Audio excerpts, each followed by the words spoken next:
네, 여야가 마흔혁 헌법재판관 후보자 임명 여부를 두고 공방을 이어가고 있죠. 이런 가운데 여당 지도부 오늘 오후에 박근혜 전 대통령을 예방할 예정입니다. 네, 자세한 정치권 상황 김기흥 국민의힘 대변인 그리고 박창환 장한대 특임 교수 모시고 이야기 나눠보겠습니다. 안녕하세요. 안녕하십니까? 안녕하세요. 안녕하십니까? 자, 아까 언급한 대로 헌법재판소가 마흔혁 재판관 후보자 임명 보류가 위헌이라고 선고했고 이에 대해서 지금 국민의힘의 반발이 좀 있습니다. 대표적으로 박수영 의원은 단식 농성에 나섰고 그에 대해서 국민의힘의 지도부나 그런 인원들이 가서 어느 정도 격려하는 모습도 보이고 있습니다. 지금 이 박수영 의원의 말들이 당 내에서 지배적인 의견입니까? 제가 볼 때는 저희가 여소야대 국면에서 지금 저희가 할 수 있는 것들이 크게 많지 않습니다. 그렇기 때문에 단식을 통해서 우리들의 어떤 절실함 그런 부분을 조금 국민들에게 호소하고자 하는 부분이 있습니다. 헌재의 결정은 존중해야 됩니다. 다만 권한이 침해됐다는 부분에 대해서 헌재가 인정을 했지만 실질적으로 곧바로 이걸 임명해야 되느냐, 이른바 자동 임명이냐 강제 임명이냐 이 부분까지는 얘기한 게 아닙니다. 그렇기 때문에 헌재가 국가기관에 대해서 뭔가 지시를 하거나 이행하도록 강제할 수는 없다는 게 헌재 전문가들의 중론이기 때문에요. 이 부분에 있어서는 최상목 권한대행이 좀 여러 가지를 생각하겠죠. 근데 저는 헌재가 마흔혁 재판관에 대해서 이렇게 크게 너무 이 부분만 관심을 갖는 것보다는 국민들이 진짜 바라는 거는 한덕수 권한대행이 언제 돌아오느냐 이 부분 아닙니까? 그래서 제가 볼 때는 대행의 대행으로서 마흔혁 후보자를 지명하는 것보다는 한덕수 권한대행이 만약에 돌아온다면 한덕수 권한대행이 여러 가지를 판단해서 종합적으로 여러 분야의 어떤 의견을 조율한 다음에 그때 임명하거나 아니면 임명에 대해서 입장을 내는 게 맞지 않을까 싶습니다. 예, 최 대행이 어떻게 할지나 민주당이 어떤 의견을 내는지는 잠시 뒤에 또 이야기를 하고요. 박창환 교수께서는 이 여당의 움직임 어떻게 보시는지 먼저 여쭐게요. 최근에 국민의힘의 움직임을 보면 법치와 상식의 붕괴라고 하는 측면에서 심각한 우려를 하지 않을 수가 없습니다. 법치주의가 왜 필요합니까? 우리가 어떤 갈등이 있을 때 힘으로 해결하거나 목소리 키우고 싸우면서 해결하는 게 아니라 법원의 판단에 따라서 해결하라는 게 법치주의입니다. 자, 그런데 법원의 판단이 마음에 들지 않는다고 폭력으로 그걸 갖다가 법원을 때려 부순 게 지난 서부지법 난동 사태였습니다. 헌법재판소의 판결이 마음에 들지 않는다고 이것을 대통령 권한대행에게 거부하라고 단식을 농성을 하고 있는 게 지금 국민의힘입니다. 자, 이렇게 헌법 정신과 법치주의를 갖다가 정면으로 부정하고 있는 이 행동에 대해서 국민들의 법치와 상식이 붕괴되고 있는 이 시점에 과연 여당이 이걸 부추기고 있는 건 아닌지 굉장히 우려할 수밖에 없고 이거는 국민의힘이 돌이켜봐야 될 지점이라고 봅니다. 네, 알겠습니다. 단식 농성까지 돌입한 국민의힘 박수영 의원 이런 상황에 대해서 민주당은 비판 강도를 높이고 있는데요. 헌법 유린 그리고 상식 파괴가 도를 넘고 있다라고 반격을 했고 특히 헌법재판소가 만장일치로 인정을 한 부분이다라면서 마흔혁 후보자 즉각 임명을 해야 한다 이렇게 촉구를 하고 있어요. 이렇게 여야가 다른 입장을 계속 고수하고 있는데 국정협의회 재개도 좀 어려울 것 같은데 앞으로 상황 어떻게 보십니까? 저는 이해가 안 되는 게 민주당 입장에서는 본인들이 수권 정당을 지향하고 대표께서는 중도 보수를 얘기하면서 왜 국정협의체 관련해가지고 추경과 반도체 특별법, 그다음에 연금개혁 관련해서 왜 그걸 발로 박차죠? 뭔가 이렇게 본인들이 볼 때는 오로지 마흔혁 후보자뿐이 없습니까? 근데 국민들이 알지 않습니까? 마흔혁 후보자가 만약에 헌재 재판관으로 임명이 된다면 본인들이 원하는 대통령의 탄핵의 가능성을 더 높일 수 있다. 이 부분을 누구나 아는 거 아닙니까? 사실 국회가 추천을 했습니다. 그런데 국회가 추천한 인물이 대통령을 탄핵시키는 데 있어서 결정적인 역할을 한다. 그러면 검사도 본인들의 역할을 하고 심판, 법관의 역할도 본인들의 입맛에 맞는 사람들이 한다고 했을 때 이게 과연 정당한가의 부분에 대해서는 좀 달리 봐야 되는 부분이 있다. 특히 일반적으로 헌법의 8인 체제를 9인 체제로 만드는 게 평상시에는 이럴 수 있지만 이거는 대통령의 탄핵을 목전에 두고 이런 상황이 있다고 한다면 지극히 정파적이라고 볼 수밖에 없습니다. 그리고 박근혜 전 대통령도 탄핵을 할 때 8인 체제에서 이루어졌습니다. 그래서 9인 체제를 꼭 해야 될 이유는 없거든요. 근데 이거를 안 한다고 해서 모든 국정을 마비시키는 데 있어서 여소야대 국면에서 본인들이 큰 역할을 하겠다? 이게 국민들이 과연 납득이 되는가? 오늘도 뭐 기사가 나왔지만 반도체 관련해 가지고 어떤 마이너스 성장이란 그런 부분이 있지 않았습니까?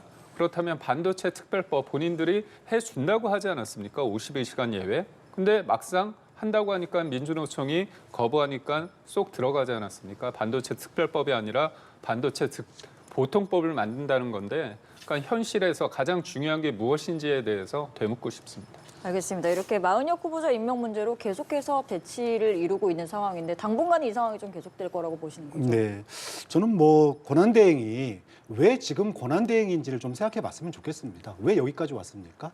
윤석열 대통령의 헌법 위반으로 인한 탄핵으로 지금 권한대행 체제가 유지가 되고 있는 겁니다. 그런데 헌법재판소에서 권한대행의 행위가 선별 임명이라고 하는 행위가 국회의 권한을 침해했다라고 이렇게 판결이 났습니다. 그리고 임명하라라는 판결까지 났습니다. 이러한 헌법재판소의 판결을 또 거부하면은 이거야말로 위헌적인 행동을 하는 겁니다.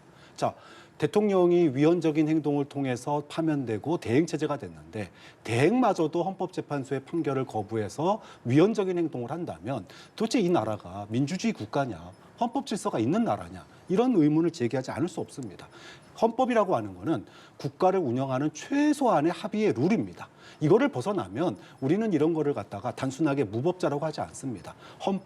헌정을 갖다가 문란하게 하는 자라고 해서 사회에서 격리시키는 겁니다. 자, 이런 상황에서 과연 국정이 움직여질 수 있겠습니까? 좀 그런 점에서 사과해야 마땅하고 즉시 임명하지 않은 재판관을 임명하는 게 너무나도 상식적인 법치주의의 기본인데 행정부의 수반, 지금 권한대행께서 이러한 가장 기본적인 법치주의의 기본을 갖다가 무너뜨리고 이거를 시간 끌기로 일관하고 있는 모습이 과연 이 대한민국에서 지금 일어나고 있는지에 대한 의문을 가질 수밖에 없고요.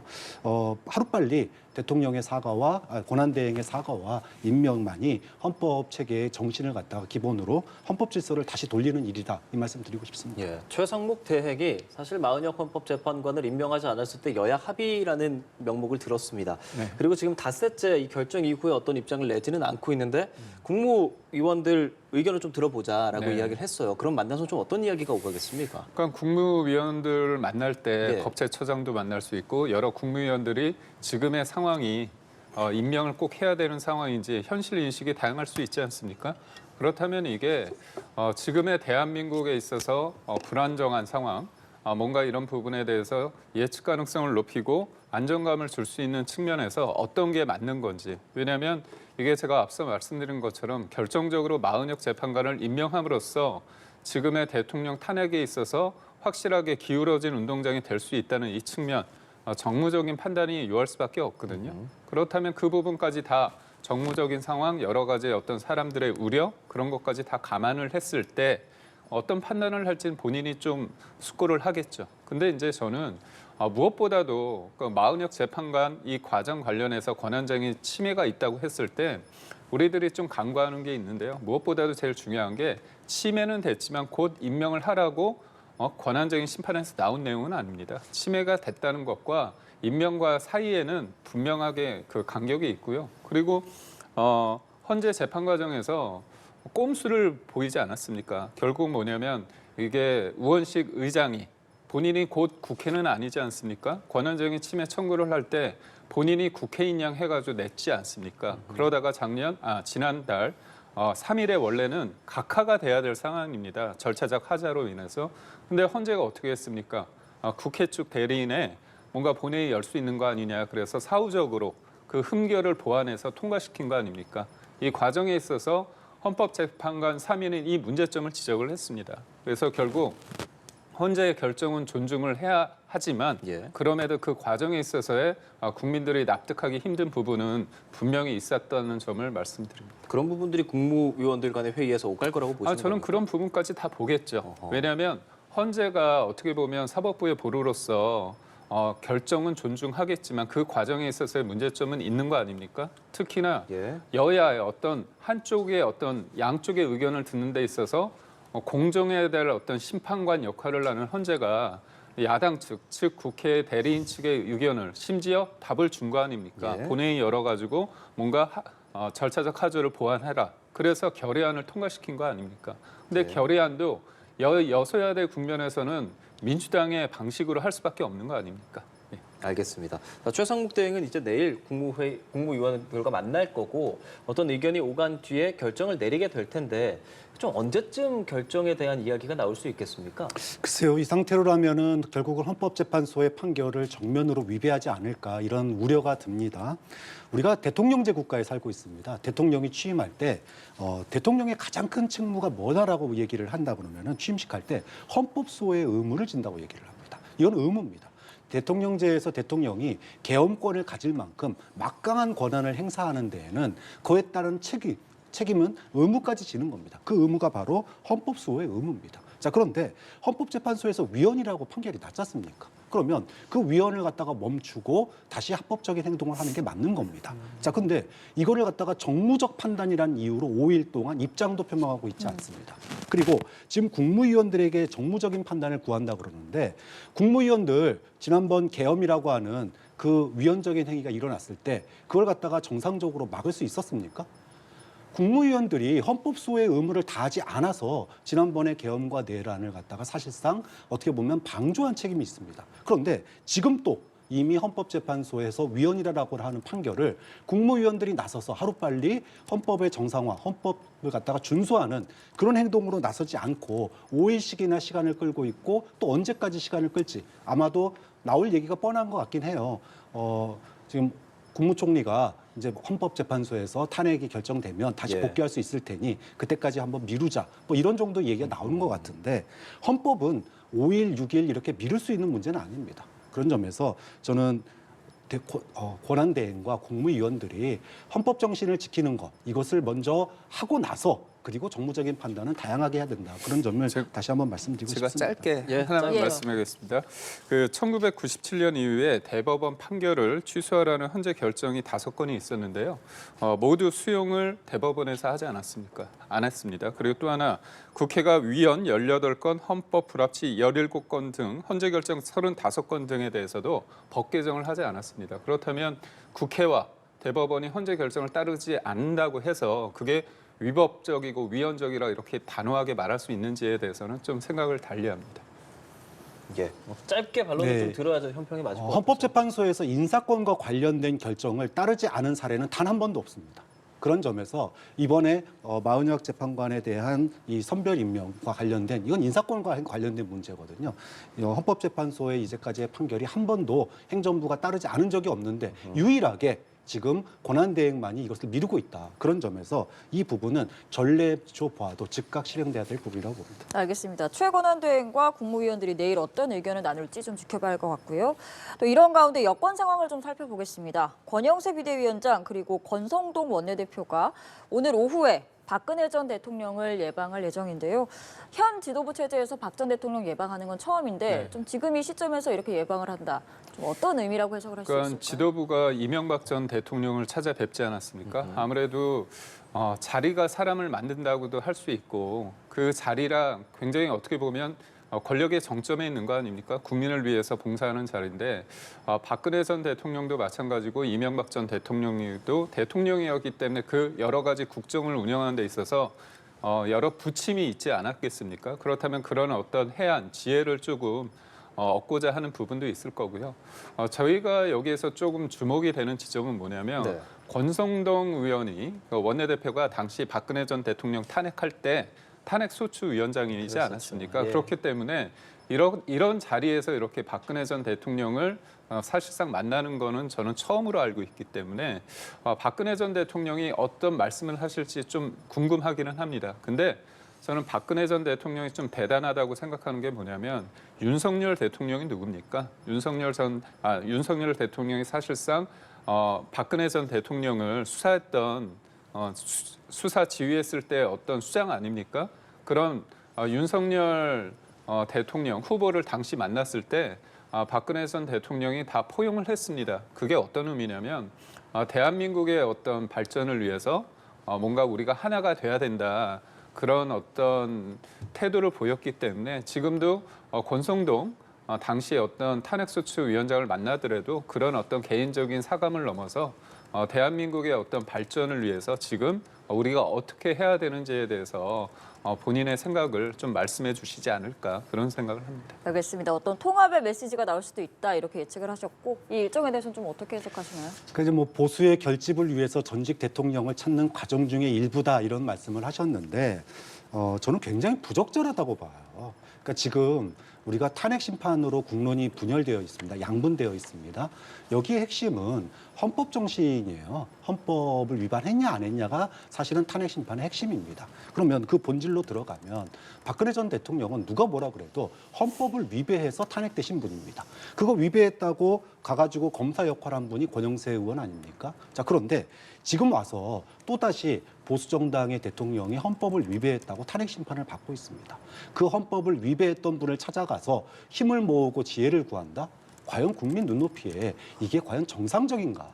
그리고 눈에 보기에 이게 정말 부적절하지 않은가라는 의문을 하지 않을 수밖에 없습니다. 아무리 진영의 결집이 중요하고 또 어떤 지역의 결합이 필요할 수 있고 또 지지층의 결집이 필요하더라도 헌법을 논하는 자리에서는 헌법 정신에 있는가, 헌법 정신에 맞는가 틀리는가라고 하는 부분에 있어서 만날 사람이 있고 만나지 않아야 될 사람이 있다. 만약에 지난 설 연휴에 찾아가서 뵀다라 그러면은 뭐 저는 인간적으로 충분히 얼마든지 있을 수 있는 일이라고 봅니다. 하지만 지금 탄핵 심판 한가운데 결심을 앞둔 상황에서 탄핵된 전직 대통령을 찾아가서 지혜를 구한다? 과연 어떤 지혜를 구할지 궁금합니다. 예. 선관위 관련해서 논란이 되는 부분들 두 분 의견도 궁금한데요. 김세환 전 선관위 사무총장의 세컨드폰 의혹 관련해서 언론에서 보도가 연일 나오고 있습니다. 그러니까 자진 사퇴를 하고 나서 세컨드폰 반납하지 않고 한 1년 8개월 정도 썼다고 하죠. 그리고 나서 네. 공장 초기화하고 감사를 제출을 했다고 하는데 그 부분에 대해서 여당에서 오늘도 국민의힘에서 대변인 차원에서 입장 좀 내더라고요. 어떻게 네. 보십니까?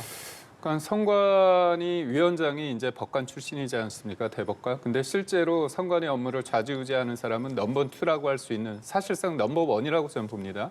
사무총장이죠.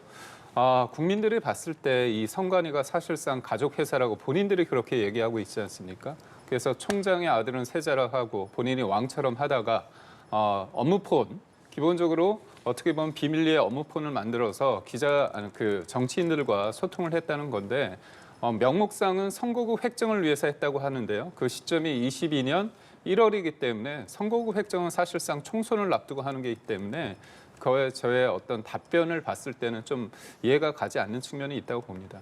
저는 이 선관위를 바라보는 민주당이 좀 궁금해요. 왜 이렇게 선관위가 여러 가지 문제가 있고 이거는 제2의 조국 사태거든요. 사실상 700명, 800명이 넘는 사람들 그 가족까지 합하면 수천 명, 아니 국민들을 우롱하는 처사입니다.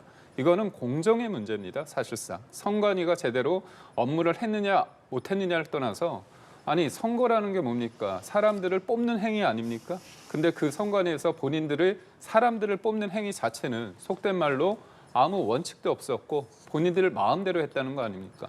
그런데 이 선관위에 대해서 헌재는 사실상 어떤 방어막, 방패막 역할을 하고 있습니다. 저는 헌재 결정에 대해서 뭐 결정을 했기 때문에 존중을 한다고 하겠지만 국민들이 이게 과연 납득이 될지 모르겠고 민주당은 왜 이렇게 꿀먹은 벙어리처럼 선관위에 대해서 아무 얘기도 못하고 있는지 저는 이해가 가지 않습니다. 박 교수 의견 바로 들어보고 싶습니다. 뭐 선관위에 부정이 있거나 부패가 있었다면 당연히 이곳은 감시받고 견제받고 또 처벌돼야 마땅하다고 봅니다. 자, 그런데 김세환 전 사무총장의 이 세컨폰 문제가 결국은 선관위에 대해서 문제 제기를 했던 거는 지금까지 국민의힘이 제기하고 있는 건 부정선거의 문제입니다. 만약에 김세환 전 사무총장이 세컨폰을 가지고 부정선거의 어떤 혐의나 의혹이 있다라면은 그 부분에 대해서는 심각하게 문제를 다뤄야 됩니다. 자, 그런데 이 세컨폰이 있었다라고 하는 건 있었고 그것이 부적절하다라고 하는 건 맞지만 그걸 가지고 부정선거가 있었다? 그 어떠한 증거도 없습니다. 심지어 이분은 사무총장 그만두시고 나서 결국은 국민의힘의 입당에서 지난 강화군수 재보궐선거에 또 나서기도 했던 분입니다. 그렇죠. 자, 이런 상황에서 엄격하게 중립성을 유지해야 될 선관위의 고위공직자 출신이 특정 정당에 가입하고 그리고 그 부분은 왜 문제 삼지 않는지 모르겠어요. 좀 그런 점에서 저는 선관위의 시스템이 뭐 부정과 부패 또는 이런 중립성의 훼손, 정당에 입당하는 행위 이런 부분들은 향후에라도 다시금 저는 논의가 될 부분이 있다. 하지만 이것이 이런 모든 것들이 선관위의 부정선거를 갖다가 밝혀주는 그 어떠한 증거도 되지 않기 때문에 지금의 헌법재판과 관련된 내용과 관련 없는 선관위의 어떤 그 자정작용 그리고 개혁 이런 부분들은 뭐 추후에 정치권에서 논의해야 될 문제지만 이걸 갖다가 마치 계엄과 내란의 어떤 그 명분으로 이렇게 삼는 것은 언어 도단이다 이렇게 보는 거죠. 알겠습니다. 이번에는 여론조사 결과를 함께 보시겠습니다. 리얼미터 여론조사인데요. 지난달 26일부터 사흘간 시행된 조사 결과입니다. 자, 국민의힘 지지도가 하락하고 민주당 지지도는 상승해서 정권 교체론이 정권 연장론을 앞섰는데요. 정권 교체론 55.1%, 그리고 정권 연장론은 39%로 조사 결과가 나왔습니다. 먼저 이런 여론 흐름은 좀 대변인께 여쭤볼게요. 제가 볼 때 이제 집회에 많은 분들이 나오고 있는 건 현실 아닙니까? 광장에. 그래서 이제 경찰 추산만 비교해도 12만 명 대 한 2, 3만 명. 그래서 격차가 큽니다. 근데 이제 저희가 입장에서는 볼 때 헌재 어떤 최종 결정을 앞두고 이 절실함, 그 과정의 문제점을 많이 제기하다 보니까 집회라는 것이 그 무대 위에 연단에 오르다 보면 본인의 생각보다 그 주변의 분위기 그러다 보면 좀 말이 많이 앞서는 경우가 있습니다. 근데 이제 중도 분들이 봤을 때, 국민들이 봤을 때 그거는 좀 너무 나갔다 그런 생각할 수 있거든요. 그래서 뭔가 불안하고 지금의 어떤 상황에 대해서 이 부분까지는 조금 납득이 안 된다 그럴 수 있습니다. 그래서 본인의 어떤 의도는 있겠지만 저는 어떤 사람들이 받아들이기 좀 불편한 그런 어떤 주장이나 아니면 어떤 구호를 외치는 것은 적절하지 않다고 보고 그런 과정 속에서 어떤 지지율의 변화가 좀 일정 부분 있을 것 같고요. 지지율의 변화의 어떤 추이를 봤을 때 되게 분기점이 됐던 게 있습니다. 뭐냐면 대통령이 체포됐을 때 굉장히 결집이 됐다가 서부지법의 어떤 난동 사건으로 인해서 지지율이 좀 하락 국면을 하고 그리고 지난달 있었던 어떤 대구 집회와 광주 집회를 거치면서 다시 지지율이 좀 올랐다가 그 이후에 어떻게 보면 제가 앞서 말씀드린 것처럼 현장에서의 어떤 목소리, 거친 목소리 때문에 뭔가 지지율이 좀 빠지는 여러 가지의 등락이 있는데요. 결정적인 거는 이제 3월 중에 대통령의 어떤 헌재 심판에 대한 결정이 나오고 그다음에 또 이재명 대표의 항소심이 나온다고 한다면 그때 제대로 어떻게 보면 민심의 어떤 향방이 결정지어지지 않을까 그런 생각을 합니다. 알겠습니다. 대선 주자 적합도는 조금 이따 얘기를 하도록 하고 우선 지금 정당 지지도 그리고 정권 교체론이 정권 연장론을 앞서는 지금 여론 흐름에 대해서 분석을 부탁드려보겠습니다. 네. 저는 광장의 정치가 중요한 이유는요. 그걸 보고 거기에 모인 수십만의 사람들을 보고 국민들에게 울림이 있고 영향력을 받기 때문이라고 봅니다. 그래서 국민의힘이 지난 3월 1일 날 그렇게 많은 사람들을 모아서 탄핵 반대를 외친 거 아니겠습니까? 그런데 왜 20만 가까이 모인 그 광장의 정치가 국민들에게 울림을 주지 못하고 오히려 정권 교체론이 다시 이렇게 격차가 벌어질까? 저는 그 점을 국민의힘이 좀 돌이켜 봐야 된다고 봐요. 예.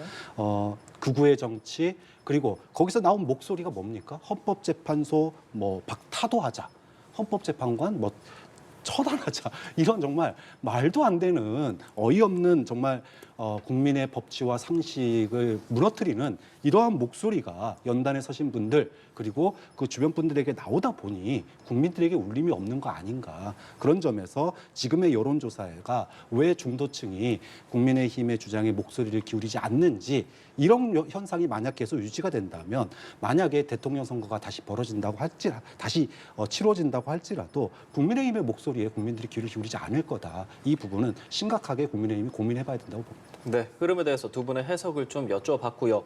자, 이번에는 조기 대선을 전제로 한 차기 대선 후보 적합도 조사입니다. 저희가 지금 그래프를 보여드리고 있습니다. 이재명 민주당에서는 사실 이재명 대표만 보이고 있고요. 상당히 높은 수치를 보이고 있고 일단 저 국민의힘 대변인께 국민의힘 상황에 대해서 좀 여쭤보고 싶은데요. 일단 김문수 장관이 가장 높고요. 네. 높고 낮고 이런 것들을 떠나서 일단 가장 많이 주목되는 네. 것은 이 그러니까 후보가 될 수 있는 사람들이 최근에 좀 행보를 보이고 있다라는 점인 것 같습니다.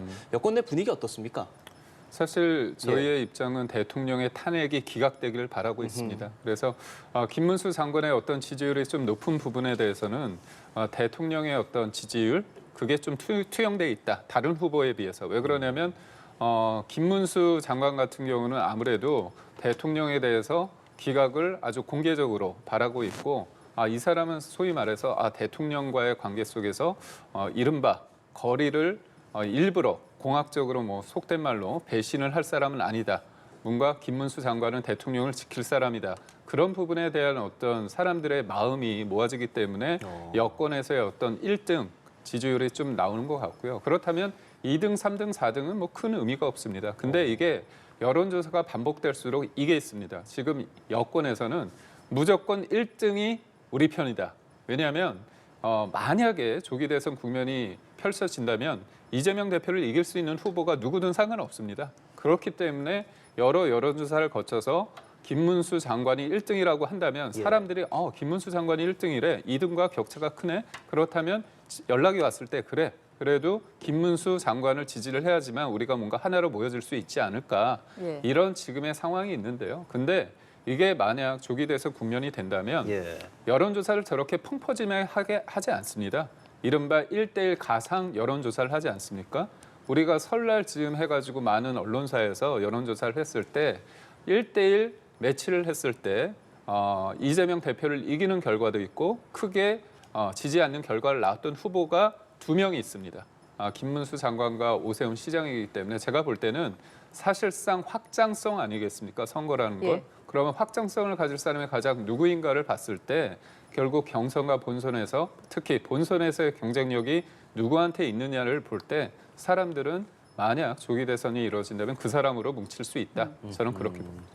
여권 잠룡들의 행보를 언론에서 많이 주목하고 있는 부분 여쭙고 싶고 사실 민주당에서는 이재명 대표의 수치가 높게 나오고 그 외에 다른 후보들은 보니까 다른 인원들은 다 1% 정도에 머물더라고요. 그 부분에 대한 생각도 짧게 좀 여쭙겠습니다. 일단 민주당 내의 역동성이 뭐 사실상 지금 없는 상황이다. 이 부분은 지난 총선 과정을 통해서 이미 이제 나온 얘기이기 때문에 이재명 대표의 독주가 앞으로 예상되는 상황입니다.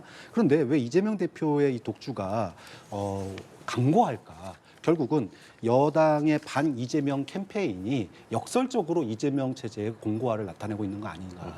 만약에 어떤 사람에 대한 캠페인이 아니라 대한민국이 어디로 가야 되는지에 대한 다양한 목소리가 나왔다면 대한민국의 미래 비전에 대한 적합도 그런 일을 가장 잘할 사람으로 꼽히는 인물들이 나올 겁니다. 그런데 반 이재명 캠페인을 벌이다 보니 역설적으로 이재명에 대한 결집으로 나타나고 있는 거 아닌가 이런 해석을 하고 싶고요. 지금 여권 후보들 같은 경우에는 굉장히 저는 심각한 그 구조적 모순에 처해 있다. 앞서 얘기했지만 보수 측의 결집이 또렷한 건 분명한 사실이고요. 그 수혜를 김문수 장관이 오롯이 안고 있습니다. 근데 문제는 김문수 장관이 과연 확장성을 가질 수 있겠냐라고 하는 점에 대해서는 여권 내에서도 의문을 제기하시는 분들이 많아요. 그러면 확장성을 가진 후보가 나오려면 지금의 어떤 구구적인 목소리들이 당 내에서 걸러져야 되는데 과연 이게 윤석열 대통령이 파면된다고 그래서 자연스럽게 선거에서 이길 사람 몰아주자는 분위기로 갑자기 변할 수 있겠느냐. 즉 연착륙이 가능하겠느냐라고 하는 점이 앞으로 국민의힘이 넘어가야 될 가장 큰 고비라고 봅니다.